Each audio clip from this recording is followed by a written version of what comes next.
At Thanksgiving, my dad sneered. Still the family disappointment, huh? My mom didn't defend me, just smiled. I took a final bite of pie and left. 2 weeks later, my brother called. Why did my rent bounce? I said, maybe the disappointment's finally pulling back. Then my brother got angry. Thanksgiving at my parents' house has always been a bit of a circus. Not the fun kind either. More like a sad traveling one with 3 animals and a broken tent. But every year I go, hoping it'll be different. Maybe someone will ask about my job without twisting it into a jab.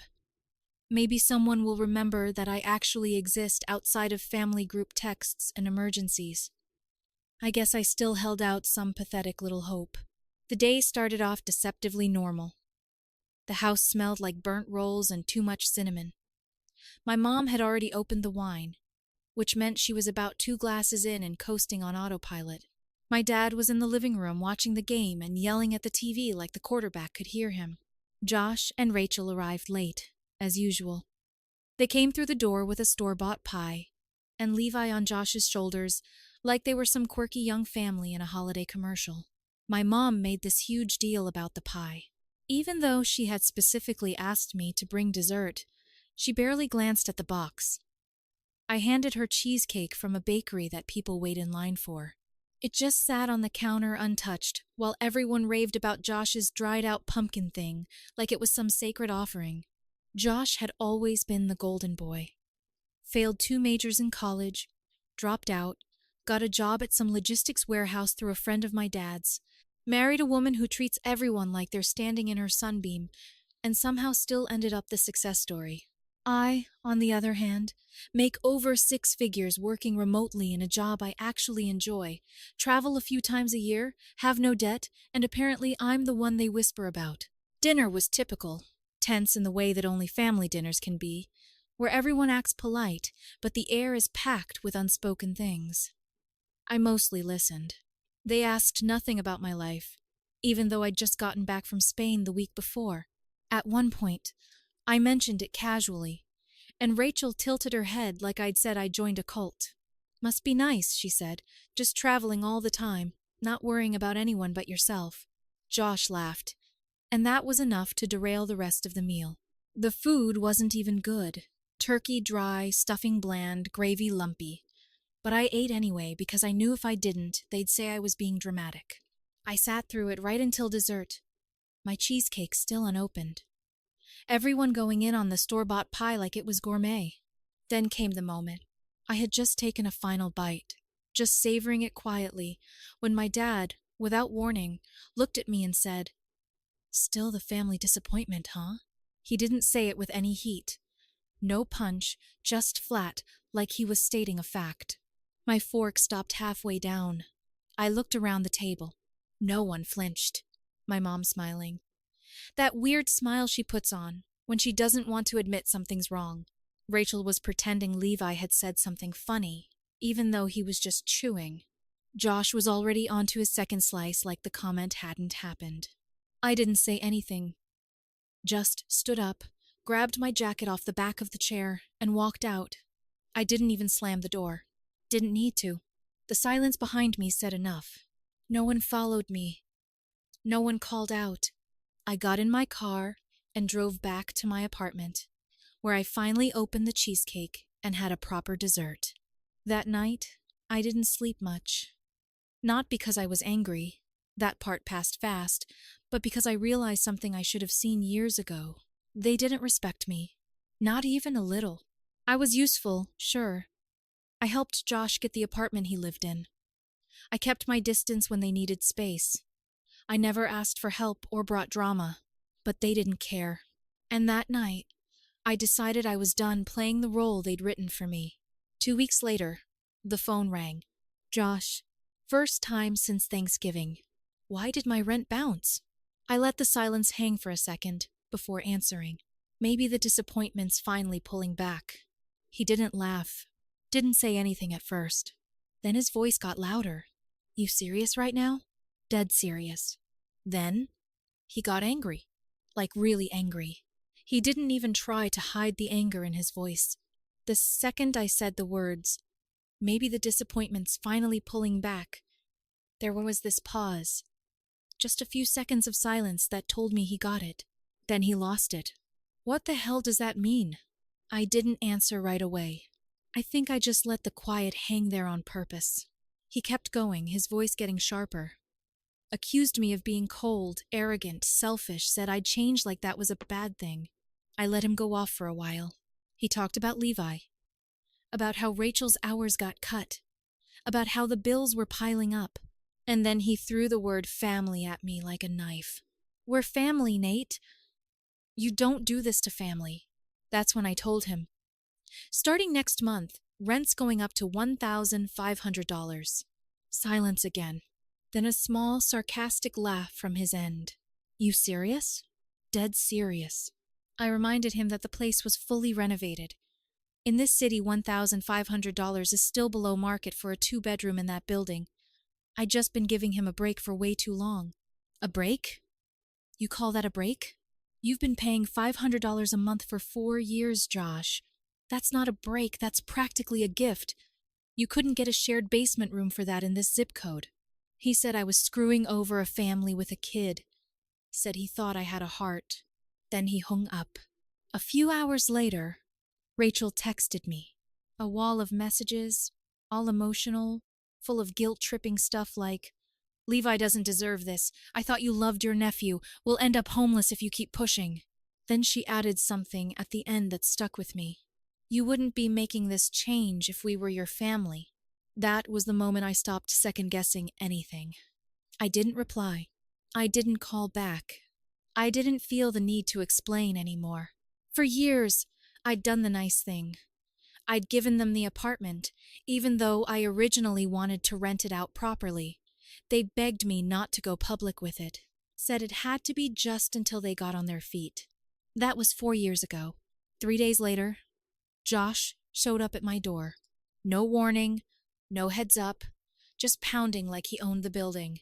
I opened it slowly, and there he was, red-faced and breathing heavy. You're actually doing this? You're raising rent 3 times over just like that. It was more than 3 times, actually. But I didn't say that. I just asked him calmly what he thought was fair. Fair? We have a child. You knew we were barely making it, and you decide to pull the rug out from under us. You disgust me. I told him again. $1,500. Or find somewhere else. He scoffed. Said I had no idea what real life was like, that my little remote job and vacation lifestyle didn't make me better than anyone. Then he made the mistake. He said, You wouldn't survive a month if you didn't have that damn salary. You think it makes you special? You've always been a joke. So I looked him dead in the eye and said, New rents, $2,500. His jaw actually dropped. He laughed like I was bluffing, but I wasn't. He stormed out, muttering something about lawyers, but there was no lease. It was all verbal. I'd left it loose on purpose, trusting them like an idiot. I thought that was the worst of it. But a few days later, I found out something that made my blood run cold. And not from him. It wasn't even Josh who told me. I was at a coffee shop near my place, sitting by the window, half listening to 2 women at the next table talk about rent prices. One of them mentioned the building where Josh lived. My building. I wasn't really paying attention until she said something that made my ears perk up. Apparently, she had just toured a unit in the same complex and said it was going for $3,400 a month. She was floored that someone in her building was renting the exact same layout for $500. Her friend laughed and said, Yeah, that's the guy who's got some kind of deal with the owner. I heard from his wife that the brother's rich and stupid. Just gives them the place out of guilt. I froze. I leaned over and asked, Sorry, did you say Rachel? They looked surprised. One of them nodded. Yeah. She lives with her husband and kid on the 5th floor. You know her? Unfortunately, I left without finishing my drink. By the time I got home, I was seething. It wasn't even about the money at that point. It was the narrative they were spinning. That I was some oblivious idiot they were leeching off. That I had so much money, I didn't know what to do with it. So I just gave away apartments like party favors. I pulled up my texts, scrolled through years of half-hearted thank yous and vague promises to catch up when things got better. I thought about all the times I'd been told to wait, that they were almost stable, that next year would be different. And now this. Rachel going around bragging about their secret deal like I was some clueless ATM. I hadn't even told anyone else in my life what they were paying. Not because I was ashamed, but because I genuinely didn't want them to feel embarrassed. I kept it quiet to protect their pride, and they used it to feed their own story. I sent Josh a single text. "You've got 2 weeks to move out." That's the end of it. He called immediately. I let it ring out. Then he called again, and again. Finally, I picked up. "What the hell are you talking about?" "You heard me. You're evicting us? There's no lease. You're not a tenant. You're a guest. And guests don't talk behind the backs of the people giving them shelter." He started shouting again. Said I was overreacting. Said it was just a joke, that Rachel didn't mean anything by it. He actually tried to blame the woman from the cafe. Like I should be mad at her for eavesdropping instead of mad at them for lying. "You've got 2 weeks, I repeated. Rachel showed up the next day. She didn't even knock. Just stood outside my door and buzzed until I opened. She launched right into it, crying, pleading, saying she didn't mean for it to come out that way. Said it was taken out of context. I asked her one question. "Did you or did you not tell people I was giving you the place because I'm rich and stupid?" She didn't answer. Just stood there, looking cornered. Josh pulled up minutes later, told her to get in the car. He didn't even look at me when they drove off. Later that night, I got a call from my mom, and that's when I realized just how deep this went. When my mom called, I almost didn't pick up, but curiosity got the better of me. She started soft, like nothing had happened, asked how I was, mentioned something about a new casserole she was trying. Then, after a short pause, she slid into it. "Josh told us, you're kicking them out. Is that true?" I said it was. "Nathan, you can't just throw a family with a child out on the street. You have to be reasonable." I didn't say anything at first. Then I asked her how much she thought rent goes for in that building. She guessed wildly low. I corrected her. "And how much has Josh been paying?" 500美元. She went quiet. For a moment, I thought maybe she finally understood. But no, her voice came back firmer. "So, you've been fine with that amount for years, and now suddenly you want to triple it?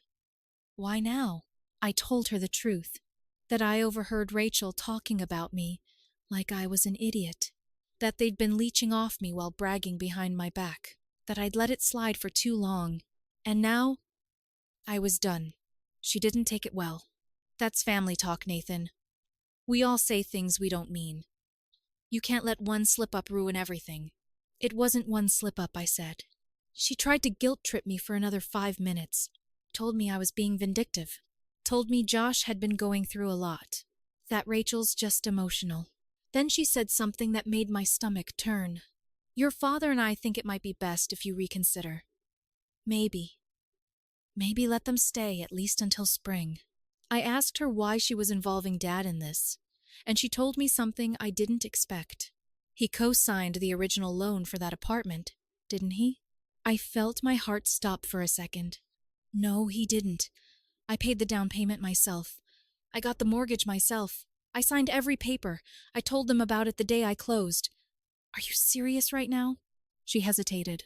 "Well, he always felt like he should have had some say in what happened to it. He helped you with advice and support when you were looking. So now they were just making stuff up." After that call, I got another. This time from my uncle. Then my cousin. Then even a neighbor I hadn't heard from in years who apparently got looped in by Rachel. Each one of them had some version of the same message. Don't make waves. Don't cause trouble. It's just money. Let it go. It was surreal. Like I was being gaslit by a whole network of people who had never paid a cent toward that apartment, never helped me scrape together the down payment, never once asked if I was okay. And then something even weirder happened. I got a message from my old friend Cam. We hadn't talked in months, but he sent me a screenshot. Rachel had posted a long, vague status on Facebook. One of those passive-aggressive paragraphs about being betrayed by someone who was supposed to protect us and how blood doesn't always mean loyalty. Tons of sympathy comments underneath. People offering her spare rooms, asking if Levi was okay. In the replies, she hinted that they were being forced out by someone jealous of our happiness. Jealous. That's when I snapped. I pulled out my laptop and logged into the building's portal. I drafted an official notice of eviction. 2 weeks. Hand-delivered it the next morning. Didn't say a word. Josh wasn't home. Rachel answered the door in sweats, holding Levi. She took the paper without looking at it. I turned to leave, but she said something under her breath. "You'll regret this." I stopped, looked over my shoulder. Will I? 2 days later, I got a letter in the mail. Handwritten. No return address. Inside was a photo of the apartment door, the one I owned, with the word thief scratched into it with something sharp. And just like that, this stopped being about rent. I stared at the photo for a long time, not because I was shocked. I wasn't, but because it confirmed something I'd quietly suspected. They weren't just angry. They wanted a war. The word thief was gouged right into the wood, right below the peephole. Deep. Aggressive. Definitely not done with a key or coin. Probably something sharper. The weird part? No one had reported it. Not the neighbors. Not the building management. I called the front office, and the girl on the line said no one had mentioned any damage to Unit 5D. I knew why. Josh had probably done it himself, or let it happen, and told Levi not to say a word. That kid was 5. Not stupid, but easily coached. That night I drove over. Just parked outside the building for an hour. Didn't go in. Just waited. Rachel left with Levi, headed toward her car. She didn't see me. 10 minutes later, Josh walked out with a trash bag. I got out of my car and followed. He jumped when he saw me. Probably thought I was going to swing. I held up the photo. Want to explain this? He didn't even pretend to be surprised. Guess you got what you wanted. What I wanted? You think you're the victim here, Nate? You think because you make a little money and let us live in that shoebox, you get to control our lives? I told him he had 2 days left to get out, and now he had the added bonus of paying for a new door. He laughed. Good luck proving I did anything. Didn't need to. Management had just installed new hallway cameras 2 weeks earlier. They weren't fully functional yet, but he didn't know that. His smirk faltered a bit. I turned and walked back to my car, but not before adding something. New couples already signed. They move in on the 15th. $3,000 a month. No headaches. He didn't say anything. 2 days later, he and Rachel still hadn't moved out. No boxes in the hallway. No movers. Just silence. I filed the official eviction with the city. They had 7 days after that before law enforcement could be brought in. My lawyer walked me through the process. I was covered. No lease. No formal tenant rights. They were guests. And now they were about to be guests with nowhere to go. That same evening, I got a text from my mom. Please don't do this. They're packing. They'll go. Just give them more time. I didn't reply. Then she added something weird. Your father says you might need to be careful. Josh is not handling this well. 2 hours later, I heard a noise outside my apartment. Not in the hallway. Right outside my window. I live on the 3rd floor. There's a fire escape. Someone was on it. I grabbed my phone and turned off the lights. Quietly stepped into the kitchen and peeked through the blinds. There was a shadow moving. A shape crouched by the window. I opened the window fast and yelled loud. The shape jolted and scrambled back down the ladder. I didn't see the face, but I knew. The next morning, I filed a police report. Gave them the photo of the door. Described the figure. Didn't accuse anyone outright. Didn't need to. But I did CC Josh on the email. That night, the movers showed up. Boxes. Noise. Levi crying. Rachel barking orders. Josh not speaking. They cleared out. By midnight. Next morning, I went over with the keys and walked through the place. It was trashed. Scuff marks on the walls. Cupboards left open. Carpet ripped in one corner. Levi's handprints on the sliding glass door smeared with peanut butter. They didn't leave a note. Just a single receipt on the kitchen counter from a hardware store. One item purchased. Wood carving tool. After the walkthrough, I didn't even get angry.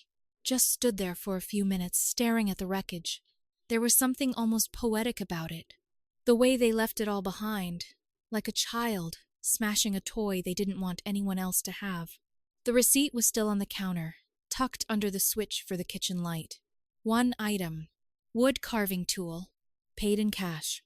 It was petty, but I kept it. I emailed the photo of the damaged door to my building manager. He responded within the hour. Already approved a contractor to replace it. I paid out of pocket. $900. But I wasn't worried. I'd get that money back one way or another. Maybe not legally, but one way or another. The new tenants moved in 4 days later.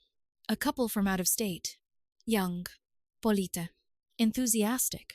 They saw the place for what it was. Renovated. Spacious. Priced fairly.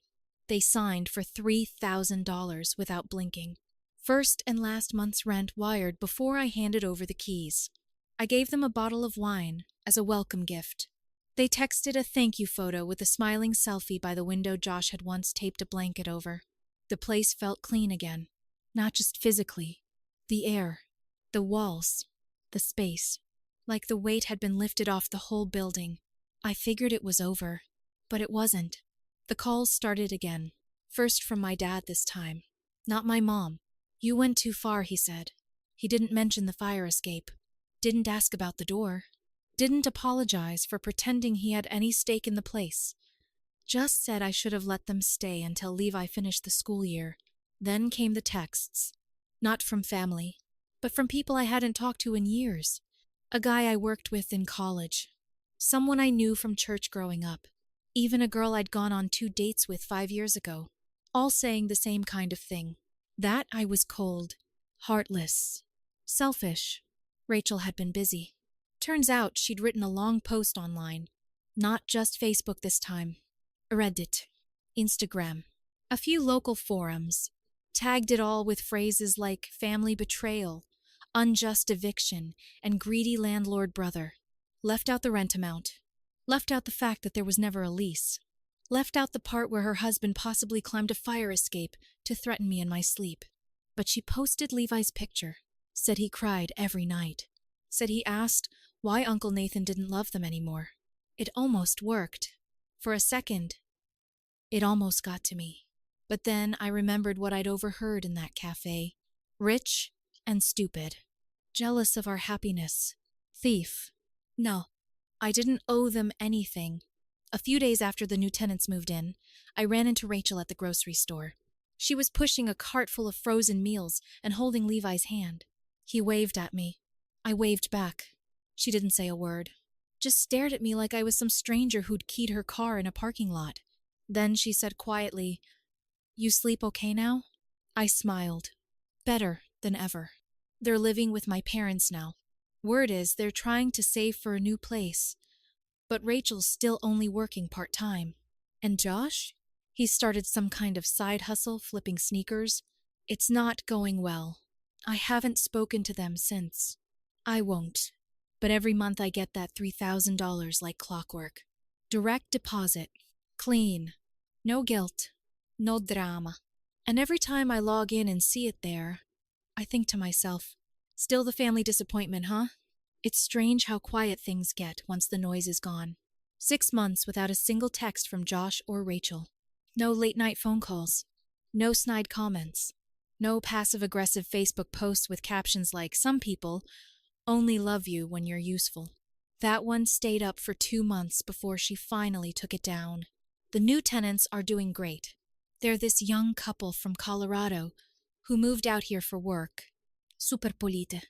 Always pay early. Even sent me a thank you gift basket in December full of wine, snacks, and a handwritten card saying, "Thanks for giving us a fresh start." They also got someone to finally fix the balcony lights Josh kept saying were not his problem. The apartment feels like it's finally alive again. It has plants now, art on the walls. There's this bright yellow doormat that says, "Come back with tacos." Something Rachel would have called tacky. I smiled the first time I saw it. As for Josh and Rachel, I haven't heard a word, but I know they're still staying with my parents. One of my cousins mentioned it at a birthday party. Said Josh had a new hustle flipping sneakers online, and Rachel was working part-time at a dental office reception desk. Not sure how that's going, but they've applied for 2 rentals and been denied from both. Credit score issues, apparently. My mom hasn't called since January. My dad reached out once in February to ask if I'd consider a short phone call with Josh to talk things through. I ignored it. There's nothing left to talk through. But then something happened last week. I checked my mailbox expecting bills and flyers, the usual, and instead found a thick envelope with a familiar, messy handwriting on the front. No return address. Inside was a folded sheet of white paper and a drawing in crayon. The drawing was a rough sketch. A tall building, a small stick figure with a beard, another smaller one holding its hand, a bright yellow sun in the corner, and a heart floating above both heads.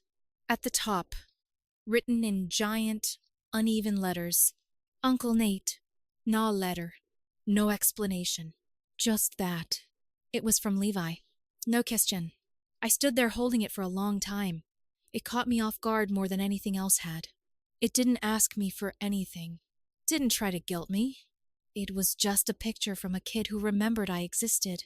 I didn't frame it. I didn't analyze it. I just walked into the kitchen, grabbed a magnet, and stuck it to the fridge. Every time I walk past it, I glance at it, not with regret, but with this strange mix of peace and clarity. Because no matter what the adults think of me, what they whisper, or post, or complain about, the kid knew exactly who I was. And somehow, that was enough.